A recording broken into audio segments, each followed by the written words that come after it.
for this webinar. Now let me introduce you to our presenter today, Sydney Stern. Many of you know her as an active member of the Giant Cell Tumor Pvns Facebook groups. If you know Sydney well, she is a wealth of knowledge and has a big heart, as her true passion is being a patient advocate for the giant cell community. She's here today to kick off a 101 presentation for the community, and we encourage you to ask questions in the Q&A and chat features, and if we cannot get to all of them, Sydney will reach out to you later as a follow-up. So without further ado, Sydney, take it away.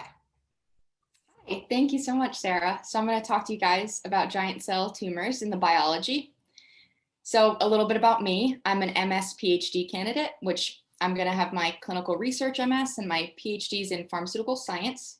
My research revolves around oncology and drug discovery at University of Maryland, Baltimore.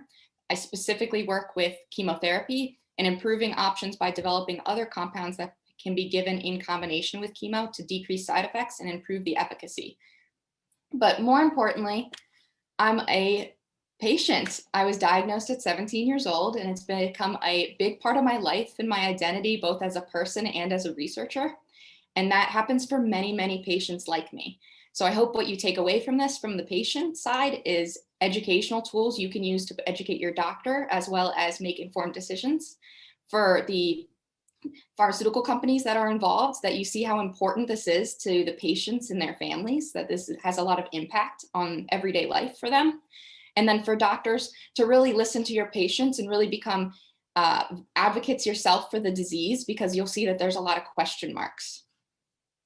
So I will not be able to monitor the chat feature, but feel free to put anything in there and Sarah will monitor it.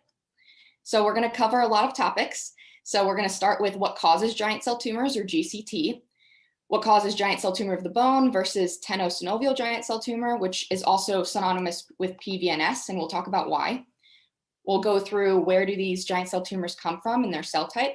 We'll talk about surgical interventions. It's worth noting that in this presentation, we will not be talking about radiotherapy, but it is an important part of the treatment platforms, and you'll get a survey at the end of this. And if you want to hear more about radiotherapy as an option and what the literature says, put that in as a suggestion and we can have more webinars like this. We'll also go through what are the two main proteins that are part of the molecular biology of these tumor cells. So we'll have a little crash course in molecular biology. And then we'll go through the drugs like tyrosine kinase inhibitors that work with, like Turalo, that work in tenosynovial giant cell tumor. We'll also go through Wrinkle drugs that work in giant cell tumor of the bone. And then we'll talk about the new generation of giant cell tumor drugs and what's next. So what is giant cell tumor? Giant cell tumor is known as a benign neoplasm of unknown origin in the bone or tenosynovial or tenon sheath. The World Health Organization classifies it as an intermediate tumor that is locally aggressive. Commonly, giant cell tumors are treated by similar people in sarcoma centers, so it's very important we distinguish the differences of giant cell tumor and cancer. So giant cell tumor is not always going to be fast growing. It can be locally aggressive. It rarely metastasizes, and we'll talk about what that actually means. And it puts stress on the bone, tissues, and joints surrounding. Whereas cancer is systemically aggressive, it often metastasizes to other organs or areas of the body. It can be life-threatening, and it dissolves and invades healthy tissue. What these share in common and why they're treated in very similar ways is they're both fast-growing in some patients. The tumors have no distinct boundaries, making it very difficult to remove. They can affect healthy tissue and bone, and then they're treated with similar drugs like chemotherapy. So what causes giant cell tumors? Most giant cell tumors occur sporadically, which means they're neither inherited nor passed down through your family. So these happen randomly. You are not more likely to get it because you know someone with it. So the prevalence of tenosynovial giant cell tumor, which again, we'll talk about why that's synonymous with PVNS and giant cell tumor of the tenon sheath, but the prevalence of this disease is the same among men and women, and the onset occurs usually between 30 and 40 years old. The prevalence of giant cell tumor of the bone has slightly higher predominance in women, and the onset is shifted more towards the 20s and 40s. It's important to note that giant cell tumor strikes randomly and is multifaceted, which means no environmental, geographical, occupational, dietary, lifestyle causes giant cell tumor that are known. So there are no specific risk factors. And if there were major risk factors or one single reason all of our rare patients have this, we would know, we would notice. So it's likely multifaceted. So where do these cells come from? There are hundreds of different cells in our body. There's cardiomyocytes, which are elongated and have single centers, and that works to contract your heart. You have hepatocytes, which are liver cells that are compact very closely together with multi-nucleus or multi-centers. You can have white blood cells, and we'll talk a lot about white blood cells. And those white blood cells can be monophages or macrophages and monocytes. There's many different types, as well as adipocytes, which is fat tissue. So the cells that make up these tumors are just as different as the cells throughout your body, like your cardiomyocytes or heart cells and liver cells. So tumors can begin in almost any type of cell in the body. The type of cell defines the biology of the tumor, and the location influences your treatment plan. So the surgeon generally can remove the tumors, and that'll be analyzed by a pathologist, which will identify the cell type usually through biopsies or after surgery when they collect specimens. The medical oncologist and orthopedic oncologist use this information to plan a course of action. So generally, multiple people, multiple doctors and physicians are involved in your treatment plan. As we said, the type of cell defines the biology and the tumor classification, and the location will influence the treatment. So it's important to note that giant cell tumor is an umbrella term. It is a biology and a tumor classification based off the cells. The location or the disease types that you can have is giant cell tumor of the bone, or giant cell tumor of the tendon sheath, tenosynovial, or Pvns. Those are all going to be, again, we'll talk about why they're the same disease, but giant cell tumor is an umbrella term for these diseases. So it's either the cell type and the location that'll define your disease. So giant cell tumor of the bone and tenosynovial giant cell tumor are both giant cell tumors, but they are very different diseases. In the same way that non-Hodgkin's lymphoma and mesothelioma are both lung cancers, but they are completely different diseases and treated as such. So what's similar about these diseases? Why do we lump them into the same family? They both have blood and immune cells with single rounded centers or multiple centers. This suggests that they grow from the same place, despite whether they form on your bone or whether they form in the joint. So giant cell tumor of the bone is a connective tissue tumor that arises near the joint at the end of a bone, whereas giant cell tumor of the tendon sheath, tenosynovial giant cell tumor, are connective tissue and epithelioid tumors that arise in the tendon sheath or synovium. So tumors and tumor lesions can come in many different forms. It's not just the giant cell family. So commonly people who are misdiagnosed previously, so giant cell tumor is a differential diagnosis, which means you have to remove the possibility of these other diseases before you can get this diagnosis. So commonly people get diagnosed with osteosarcoma because it occurs in the similar location towards the end of a bone. But after pathology reports and resection, you can get the diagnosis of a giant cell tumor, which happens towards the end of the bone, towards the growth plate, which is this area right here. Or you can have tenosynovial giant cell tumor, which occurs in the tendon sheath, the synovium, and in the joint. So what make up these tumors? So we have fibroblasts. These are cells that make up connective tissue and they'll produce collagen. Monophage and macrophage, we'll talk a lot about these. These are part of the white blood cell family and they act in the immune response. So you can have white blood cells that become macrophages or become monocytes.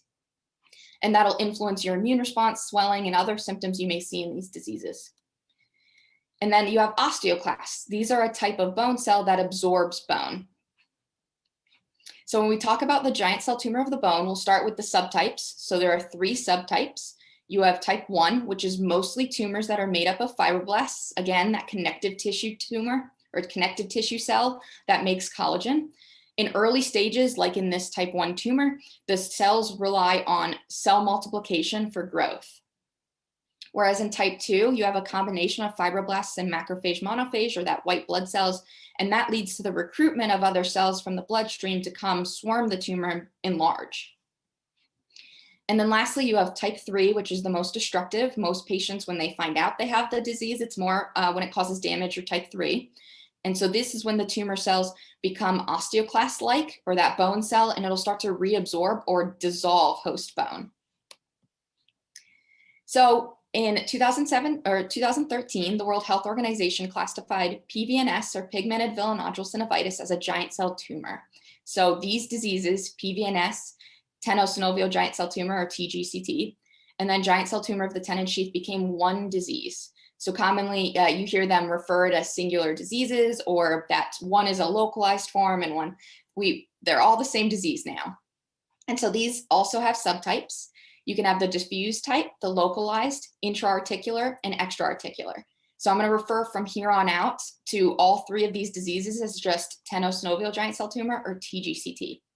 So TGCT can either be localized and intra-articular, or it can be diffuse and extra-articular. And we'll see what that means. So intra-articular would mean that it's between the joint in the capsule, whereas extra-articular, E for extending out. So it's going to extend past the joint capsule and go into the upper or lower portion of the bone. And so these tumors are made up of giant cells and immune cells. These monophase and macrophages, I said, you'll see these guys a lot.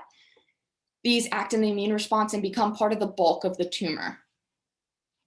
So what's diffuse versus localized?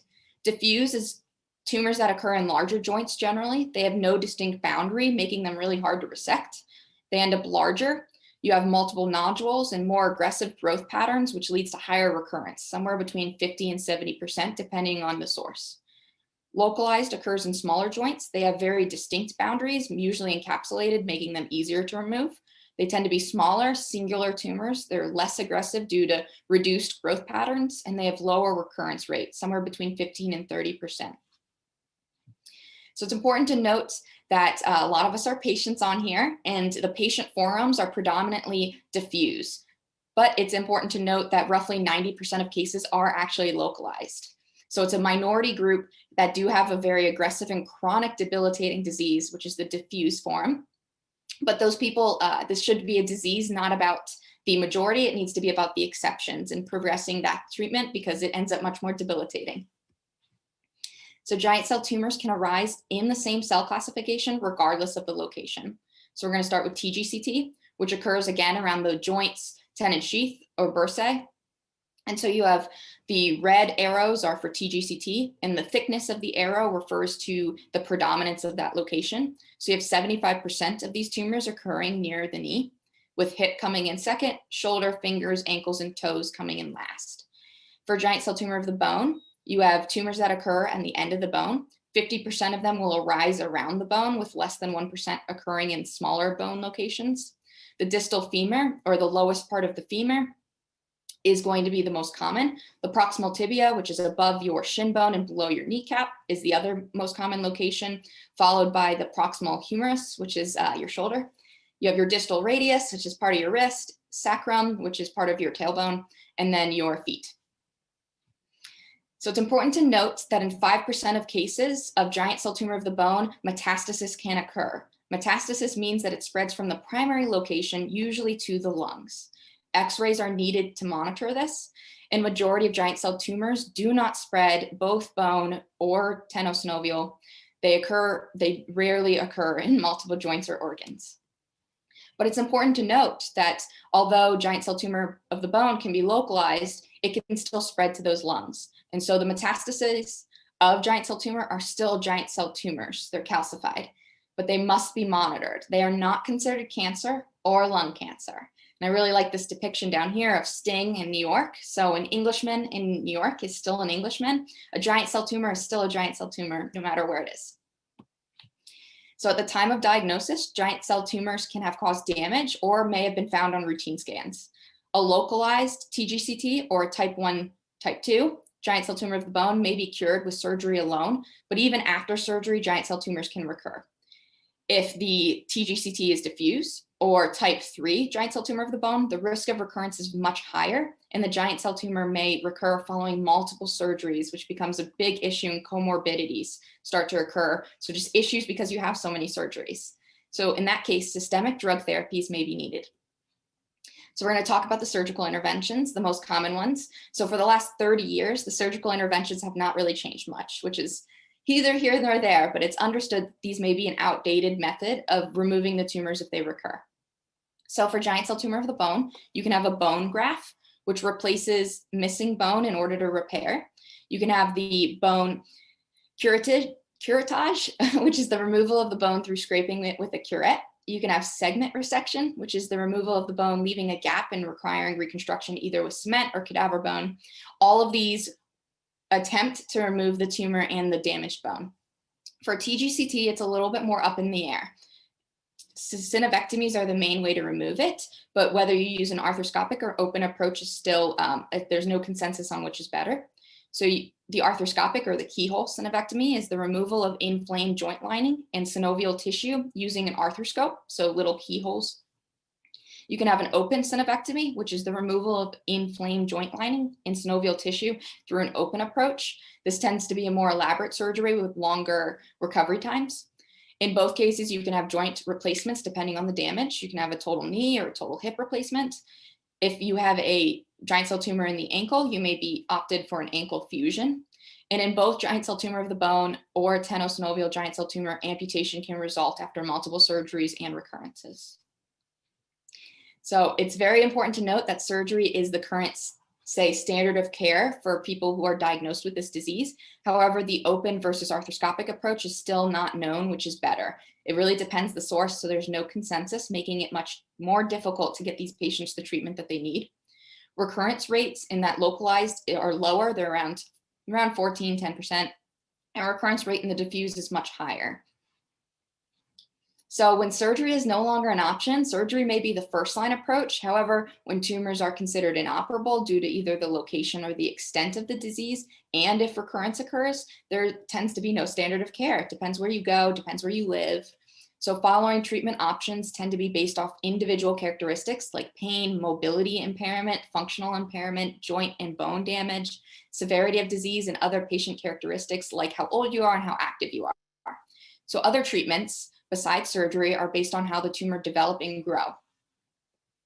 So we're going to talk about the two main proteins involved in each disease, and we'll go through them very systematically. So we'll start with a little molecular biology. So in Tgct, these cells express higher levels of a protein called Csf1 or colony stimulating factor 1. This protein stimulates the multiplication of pro-inflammatory cells. So when this tumor cell signals with the overexpression or producing too much of the Csf1, it recruits the immune cells over, and that makes a bulk tumor. For a giant cell tumor of the bone, it expresses higher levels of this protein called Wrinkle, and that promotes bone cell development through the activating of osteoclastic precursors, and that'll lead to the giant cell tumor bone cells to start eating away at bone. So we're talking about protein. You can't really talk about protein without covering genes. So genes are DNA, or the code, a blueprint for cells' protein. The human genome encodes more than 30,000 different kinds of protein, and different cells will make different sets of protein based off their function. So the genome is a library where different cells read different books. So for example, you have muscle cells that act on myosin and actin, and that allows you to type on the computer and start to contract your muscles. You can have red blood cells, which make hemoglobin, and that allows your body to circulate oxygen. You can have neurons that make ion channels, and those ion channels are allowing you to process the information I'm telling you right now. So each cell has their own distinct purpose. So you have DNA, which is that constructive blueprint, and then something called RNA takes that blueprint and creates it. And it creates it into what we know as protein. And protein is built up on the building blocks, which are amino acids. There are 20 of them. And variations of those 20 amino acids lead to all of the proteins in your body. So you have alanine, which is designated as a single letter as A. You can have lysine, which is designated as K. And so this becomes like our own language. And so a protein sequence may be anywhere from 100 to thousands of amino acids long. So the proteins in this group we care about is Wrinkle. And Wrinkle is 616 amino acids long. It starts with an M, which is a methionine, and it ends in an A, which is alanine. You have the Csf1 protein, which is 552 amino acids. It also starts with a methionine and ends in a leucine. And so these different amino acids interact and make these proteins. This is what the proteins look like. They're not color-coded in our body. That would make life way easier, but it's a good way for computational biologists to understand how they interact. And so you can see there's curls, there's flat areas, and that's all based off how the amino acids interact with each other in the world around them. So in science, we use a lot of jargon, so it's important to discuss what that means. And so when we talk about CSF1, we're talking about both the ligand, or what binds to the receptor, and the receptor itself. They both are called CSF1. So you can either have drugs that block the ligand or the receptor, but they're referred to in the same way. So for the same way, like CSF1, Wrinkle is the same. You have Wrinkle, which can be the ligand, or what binds to the receptor to send a signal, or it can be the receptor itself that takes that signal and makes a response.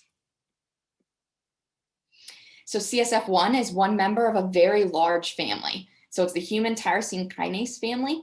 This acts as like a family tree. So you can see over here, we have CSF1. KIT right next to it is a sister human tyrosine kinase, or protein. And you can see ABL, which is way over here in red. It's a distant cousin. They may only get together for Thanksgiving. Wrinkle has the same thing. Wrinkle is a huge family of proteins. It's the tumor necrosis family.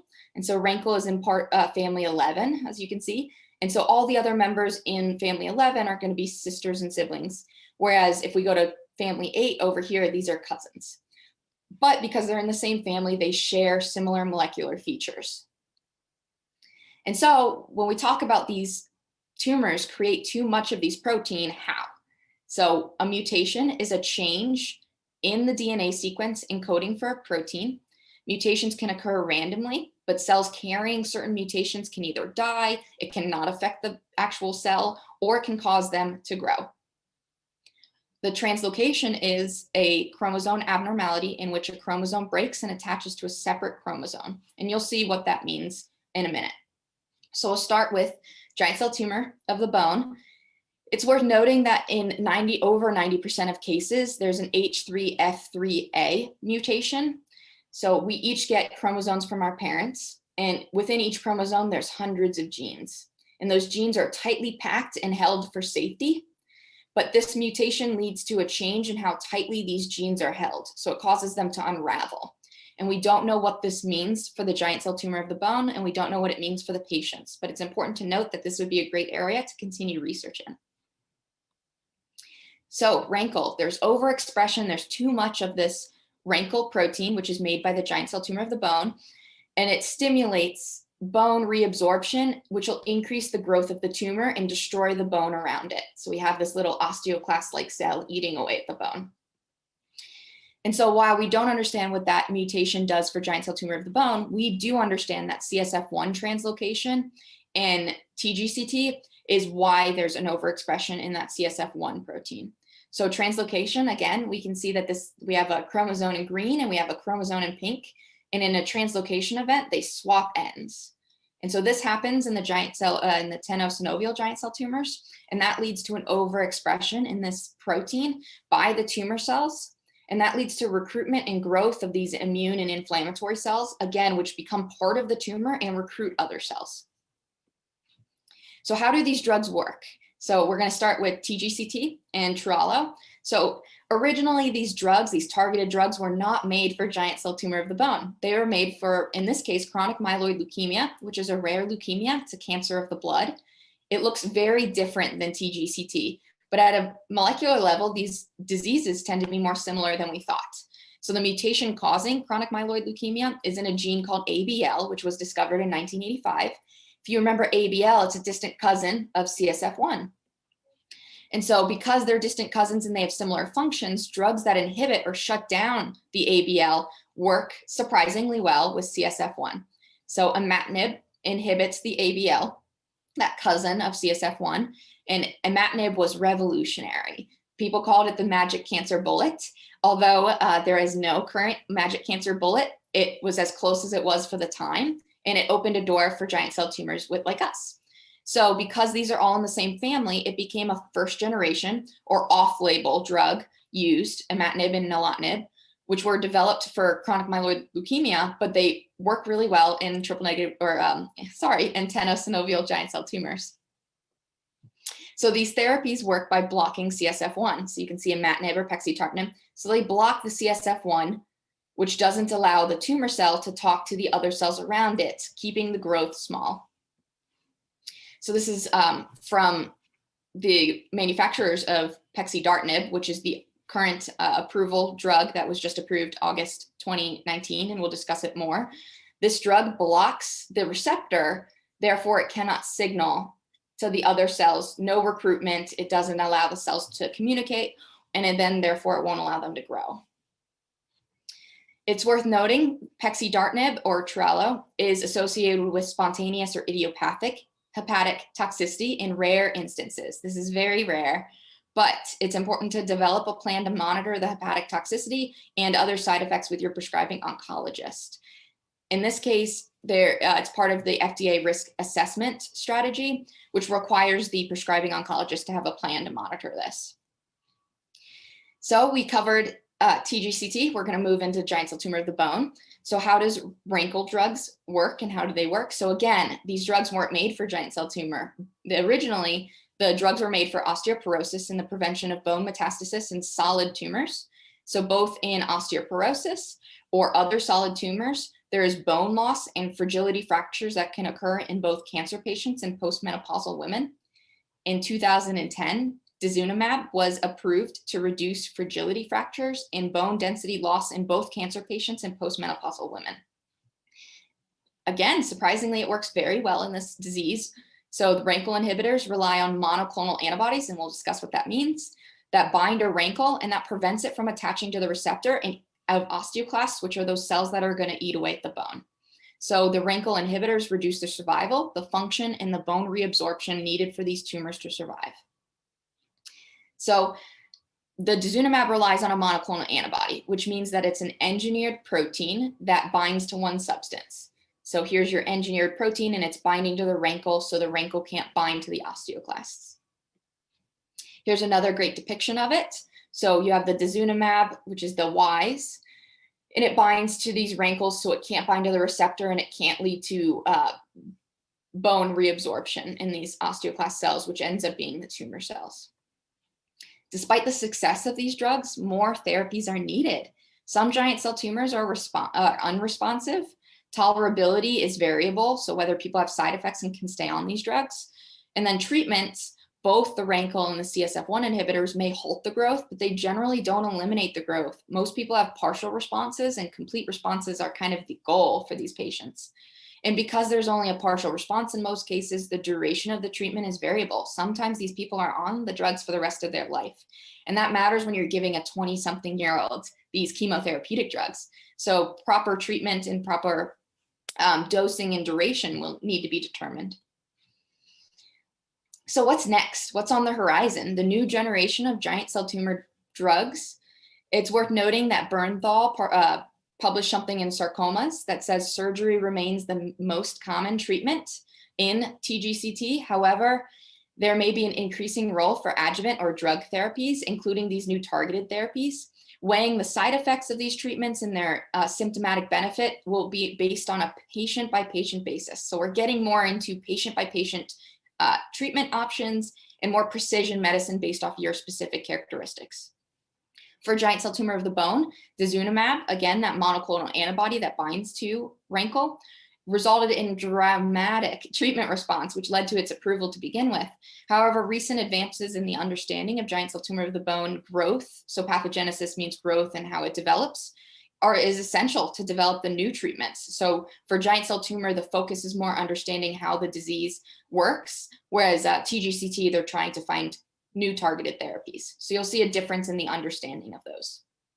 So as we talked about a little bit, we have pexidartinib, which was approved in August 2019 for adult patients with diffuse type Tgct or pigmented villonodular synovitis, which was on the clinical trial information, who have received prior treatment and have high recurrence rates or inoperable tumors. So I put the clinical trial information. They're still doing clinical trials to see about duration treatments. So again, these patients may have to be on it for the rest of their life. You're not sure if you can take holidays, you can take breaks for a little bit. So all of that is being studied right now. And I will make sure people who reach out and want to be a part of these clinical trials have that information. There's also Facebook forums like the Trello FDA approved treatment for Pvns group. which is very active if you want to know about the side effects and how people's patients' experiences are going. We also have the Csf1 drug called DCC3014. It's from Deciphera. This is one of the most exciting ones to me. It seems like it's going really well.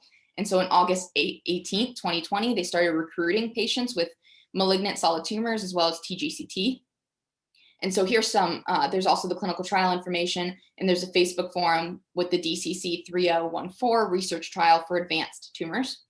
And here's some preliminary data that they've been showing, which shows that the plasma concentration, or your circulating, so in your body, the circulating amount of CSF1 goes up with this drug, which means it's not able to bind to the tumors. It's not able to bind to the immune cells, which is good. That means it can't talk to each other. So you want more in the blood. So it's showing really great results in anti-tumor effects. And so currently they're in phase 1 dose escalating studies, which are ongoing, where to provide information on how tolerable the dose is.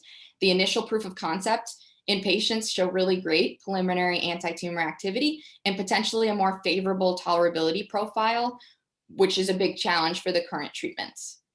So stay tuned for that one. And then I wanted to mention one more, is a Fpa008 trial. It's about a monoclonal antibody. There was an agreement in 2015 with Bristol Myers Squibb to develop this drug, and they did clinical trials. Although the status on the FDA website says the trial is complete, I am not personally sure where it is in its pipeline for being approved, but it is an antibody treatment that blocks CSF1, so it blocks the receptor. So we didn't forget about giant cell tumor of the bone. There is zolduronic acid, or bisphosphonate, as it's called commonly. In an academic research lab at St. Louis University, they're looking and recruiting since February for trials to determine the effectiveness of locally administered bisphosphonate on the affected region. So during surgery, they'll go in and they'll add this bisphosphonate and measure the impact of tumor recurrence used in combination with surgery. And so this bisphosphonate, what is thought to happen is that it'll strengthen the bone under it, leading for those osteoclast-like cells and those tumor cells not to be able to break through the bone. So now what? Now what do we need as patients? So we need definitive pathology. So H3F3A is a mutation that's very common in the giant cell tumor of the bone, as I showed, but what does that actually mean for the patients and their outcomes? How does the CSF1 and Tgct, that translocation, how does it begin occur to begin with? That would be nice to know, as well as other targets. So in some of these, you have insulin growth factor differences as well, and it would be nice to know if there's other targets involved in the growth and signaling of these tumors. We also need information about treatment options. Is surgery better, and what approach is actually better? We don't really know whether it's a keyhole surgery or open approach, or what type of resection would be best for certain patients. As well as, can you give drugs and surgery in combination? That's what we're seeing as a push, is a multimodal approach. However, not a lot of clinical trials have been done to determine how long should you be giving the drug before and after the surgery, as well as patient-centered research and patient-centered care, which the LifeRaf group has been great with starting to push into, is developing a patient registry, which should be in 2021, as well as continued educational seminars like this one. And it's worth noting that the Connective Tissue Oncology Society did have a meeting that included these diseases. So it's important to see these diseases in the light of both medical science and in patient advocacy. So I am definitely ready for any questions. Amazing. Excellent presentation, Sydney. Thank you so much. Okay, so we do have some questions that came in, but we do have time if anybody else wants to chat or type in their questions in the Q&A or chat features. So to get started, the first question is, if you have a recurrence, are you in the diffused category? Not automatically. So recurrence can happen in small populations, again, that 15% that occur in localized forms. You would be a minority in the localized form, so it is worth reviewing that pathology report, but you can have recurrence with a localized diagnosis. Okay, thank you. Are there any studies of long-term Denu Misab for giant cell tumor of the bone? This person has a child who is young, and so long-term is a concern. So from my knowledge, it was approved in the early 2000s. So that data would be from then on. So it depends what you mean by long-term. 20 years or 15 years is quite a long time for me. But if you want a lifetime, you would still need more time. Like imatinib has a lot more data and long-term side effects. Also, dazunumab is not meant to be taken for the rest of your life. It definitely has cycles. So when you do have patients on it for a prolonged period of time, there is that concern. As far as research in that concern, I think it's a patient by patient basis because the risk of stopping taking the drug is higher than the risk of the side effects. Okay, great. Is there any correlation to hormonal issues in your opinion? So as I said at the beginning, if one for Tgct, it's important to point out that the prevalence of female to male is the same. So if it was a sex-linked hormone, it would likely be seen, you would see a higher predominance in one or the other. So it's unlikely it's sex-based or sex-linked hormones like estrogen and testosterone and progesterone.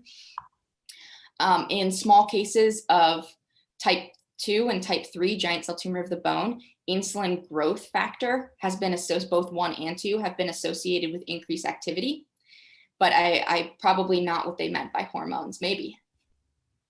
So yes, in giant cell tumor of the bone, but not sex-linked hormones is the. Okay, thank you. Any information on Pvns with age? This person is 67 and has been told that Pvns diminishes with age. So a lot of the times medical professionals base their answers on experience, which is wonderful. That guides intuition and guides gut feelings, but the large body of data is because it's such a rare disease. It actually, there is a prevalence of the disease in older people. So 40 to 60 tends to be the range. So I have heard very often people say that they may grow out of it, and that's generally not the case. If that is going to be the case someday, it has yet to be seen as a very obvious answer in the literature. Thank you. This person wants to know, do you have any information on the results of the DCC trial? Any updates to share? So they're ongoing. So there's that wonderful Facebook forum of the other DCC 3014 members who have a lot of information. Currently, it's a very small, obviously, if someone wants to be involved, that's great, but it's a small group right now, and they're still in the recruitment process. So the data has not been fully determined and evaluated because it's in a small group and they're still ramping up. It's still in between the early stages of the trial. So currently there's only early stage data, which is some of the stuff I showed. Okay, great. What medical centers are leading in research for medical options for Tgct Pvns? So one of the great things about the LifeRef group is they hope to put together a specialist list, which should be coming out in 2021. And I will hopefully be a big part of helping to put that together. From a United States standpoint, Memorial Sloan Kettering Cancer Center is very renowned, Bernthal at UCLA, and you have Dana-Farber, which is the Harvard Medical Center. So you have the major institutions really being predominant. MD Anderson plays a big role, so Houston area. So major cancer centers tend to be the predominant force in progressing this disease. It's very unfortunate if you don't live near one of these major centers, but probably those major regions, UCLA, Memorial Sloan Kettering Cancer Center, and MD Anderson are probably the predominant force. For the UK system, I know it's Stanmore is pretty high up there. I think it's in London. Okay, great. Giant cell tumor of the bone, how many of them are in the proximal femur? Do you have that sense? So that's around the knee. So 50% of all giant cell tumor of the bone are around that knee region. So the proximal ends up around that region. I'm not sure if there's like an actual guesstimate for those values because again, it's a rare disease. So prevalence would rely on a lot of people. So I probably around 50%. Okay, thank you. We have a lot more questions coming in. This is exciting. If there is a large immune response in the body, like getting sick, will this potentially increase growth in TGCT since they take on the monocytes and macroimmune cells? So these cells are signaling directly to them. So it's not necessarily a systemic immune response. So it's not like getting sick with a cold where you're fatigued, you're coughing, you have all of those bodily systems. This is a localized growth. So it's signaling to localized through the bloodstream to come to that localized area, which is commonly why you see swelling and a large amount of issues with edemas and stuff. So large amounts of swelling. And so that ends up being a big part. You couldn't necessarily like use immunosuppressors because you need your immune system. There's a unknown component of the immune system that actually fights tumor growth, which needs to be much more understood in all diseases, but you don't want to totally knock out the immune response to get rid of these tumors either. So it's because it's locally signaling, it makes it much more complicated, which is why the targeted therapies are mostly directed towards targeting the tumor's ability to signal outward. Okay, thank you. So this person asked about the relationship with giant cell tumor to sarcoma. Can you explain that? Yeah, so the longer you're in giant cell tumor and the longer you're in the world of sarcoma, there's much more overlap than you think. The major hallmark is it's not life-threatening. That's where it's a double-edged sword. You're almost lucky you don't have cancer, but then there's the debate that how important like you feel as a patient because you don't have a disease that people are dying from. So although it's related to sarcoma, it signals other cells. The tumors interact with the body in a similar way by signaling. They are not the same because they cannot become malignant. They cannot become cancerous, and very small chances of that actually happening. So that's the major difference, is that malignant feature. But when you look at how the cells interact with each other and signal outward, they tend to resemble, which is why they're treated with the similar targeted drugs and chemotherapy targeted. They're chemotherapies, but those tend to be more specific and more helpful than rheumatoid arthritis drugs and things as steroids, because it signals in a very similar way. Okay. So you said for giant cell tumor, there's a mutation that was causing the DNA to be looser. Is there any hypothesis of what this might cause in the case of this disease? So it's hard. In order to publish something in science, you have to have more than just a hypothesis on why. You have to have proof, tangible evidence that you publish that supports your mechanism. And as it relates to giant cell tumor of the bone, it is not known what that mechanism is and whether if that actually affects the tumors and whether it affects their growth, specifically whether it makes the genes in that area more accessible is unknown to how that affects the actual tumors. So as far as a hypothesis, I would be hesitant to think of anything without actual data to support it. Speaking from a true scientist. All right. I have had surgeons say that a TKR will likely remove the problem of Tgct permanently, but people on the group have had exceptions to that. What is the probability of recurrence after TKR? Maybe you want to also explain what TKR is. Yes. So total knee replacements, they are very common. The tumors do so much damage, they eat away at the area. Most patients result in either early replacements or they end up with amputations. So it ends up being a really big issue for the patients. But yes, there is a group of doctors who do believe if you replace the joint and the bone surrounding it, the tumors will have nothing to grow on. The tumors grow from synovial tissue and fluid. If you can't get rid of that, is my nice answer. You just can't get rid of the fluid around your joint, otherwise you wouldn't be able to move it.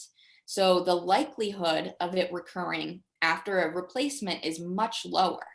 That said, it can still recur, which is why you see people with diffused Tgct in the groups having recurrence even after replacement. So a lot of the major institutions find replacements useful when the native bone or your host bone, the one you're born with, starts to decay and become destroyed by the tumors. Then you can have the replacement. But to replace the bone and the joint solely to get rid of the tumors is not a foolproof plan. Okay, thank you. If you haven't had a recurrence, how often should a patient be following up? I think that's helpful. because the doctor doesn't seem to feel like it's a big deal to follow up. So what are your thoughts on that? Yeah, it really depends the type you have, whether you've had recurrence before, and who you're seeing. So a lot of the times I say that this is a patient-driven disease. Patients dictate their own care. So if you have had recurrences or you have the diffuse type, annual MRIs tend to be very helpful, even biannual, so every 6 months. If you have localized and it was 5 years ago you had it resected, there may not be a need to keep doing MRIs and considering it. For giant cell tumor of the bone, it's a little different because once you have one recurrence of giant cell tumor of the bone, you are much more likely to have a recurrence again, and you're more likely to have it metastasize to the lungs. So it depends with giant cell tumor of the bone, your location. So the people who have it in the sacrum are way more likely to have recurrence, and they're way more likely to have recurrence in metastasis in the lungs. So it depends your case, your characteristics. As a blanket statement, I would say if you've had recurrence within the last 5 years, probably annually is appropriate or biannually. But it depends your doctor, and it depends your specific patient characteristics, how active you are, whether you've had recurrence, whether you're localized, all of those. Okay, great. So this person says, I see treatments with chemotherapy, surgery, or oral medications. However, when I did my research, I read that Radiosynovectomy, radiological synovectomy treatment is also a successful procedure to remove the remaining tumor fragments after surgery or to prevent recurrence. That is, placing radioactive medical isotopes such as Y90, Re186, or F32 into the joint. If you are informed about this, can you tell us about this treatment and its effects? Yeah, so that's why radiotherapy can be a talk in its own. Radiation as a whole, so not including localized radiation, which is those Y90 or radioactive isotopes that you're actually putting between the joint. I'm assuming this person is a Pvns or Tgct person.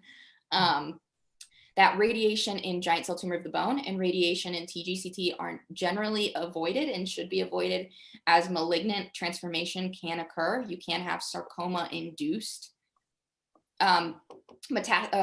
malignancies occur. So these tumor cells become malignant because of the radiation.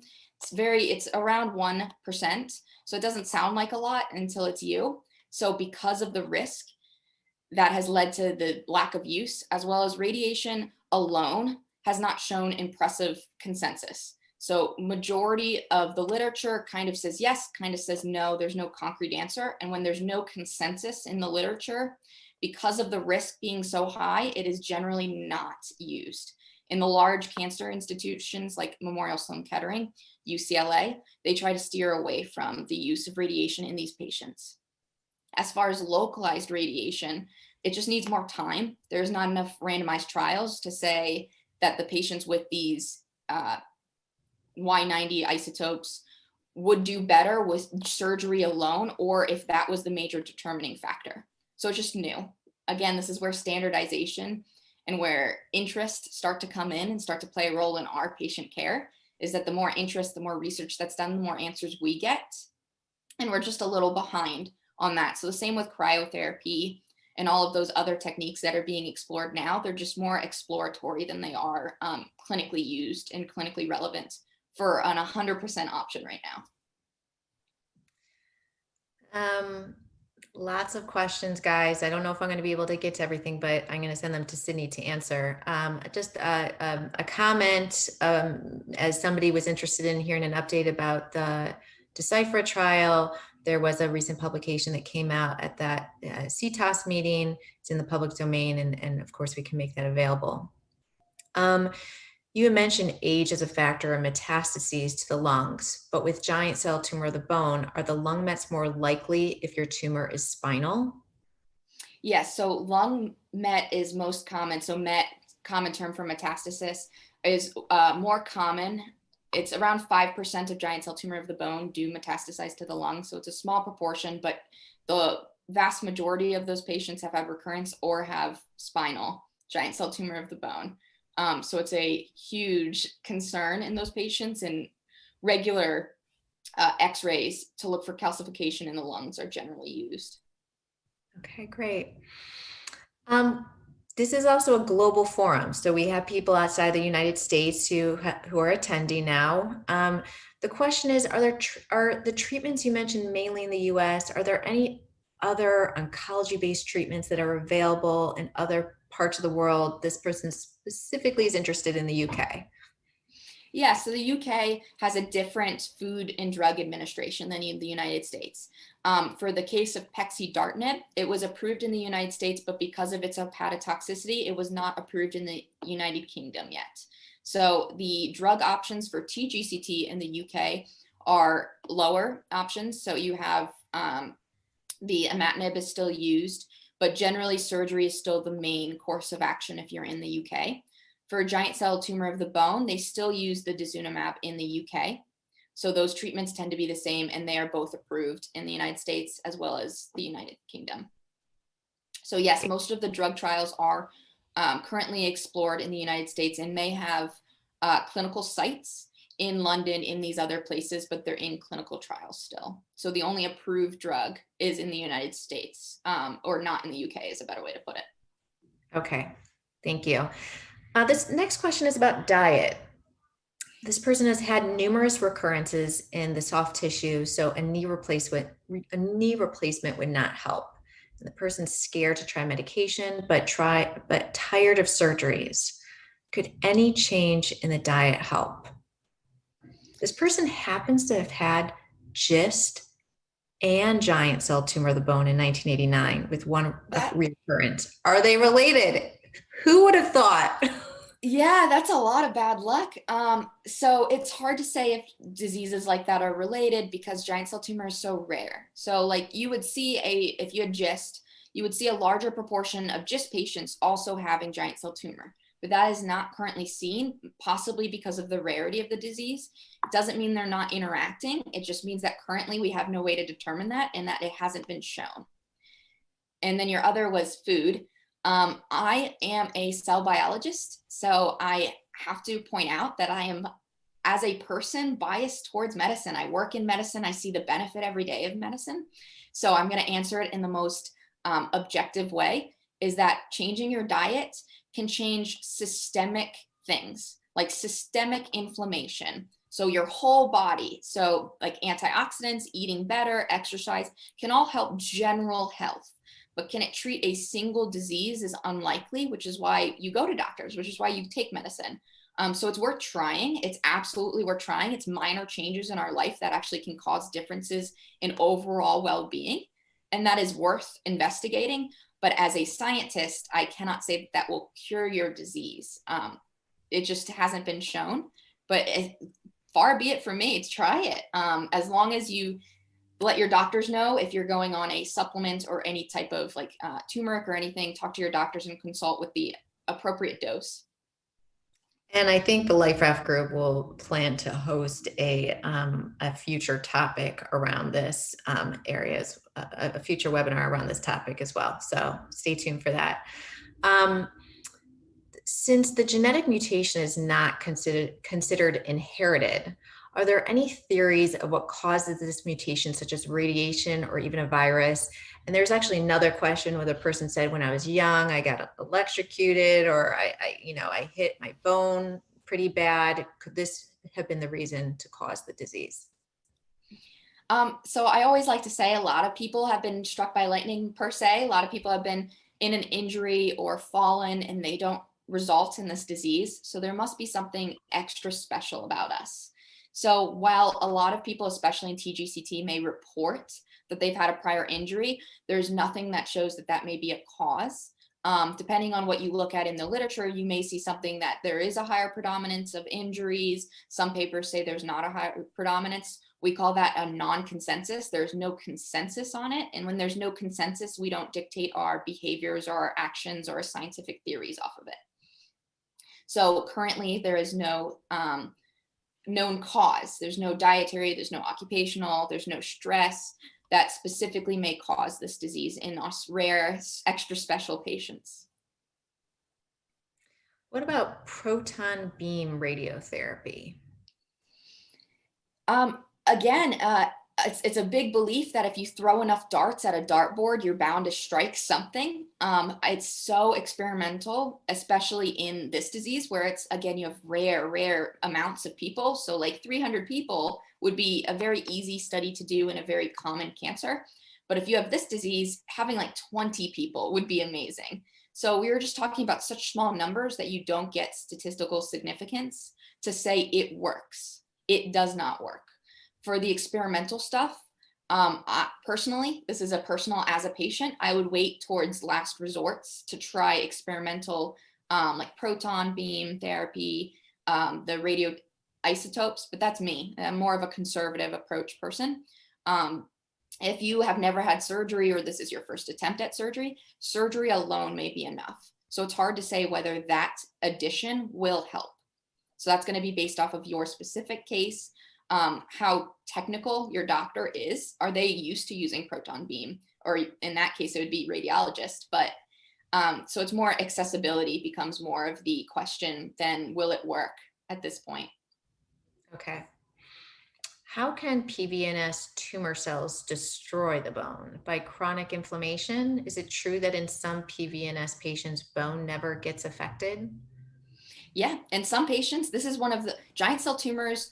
While we say they're non-cancerous, they are unpredictable. They do whatever they want, and they do whatever they want in certain people. So in some people, the giant cell tumor grows to a certain extent. It causes low amounts of stress, so there's no swelling, there's no signs, and then they stop growing. And that person can monitor and never need surgery.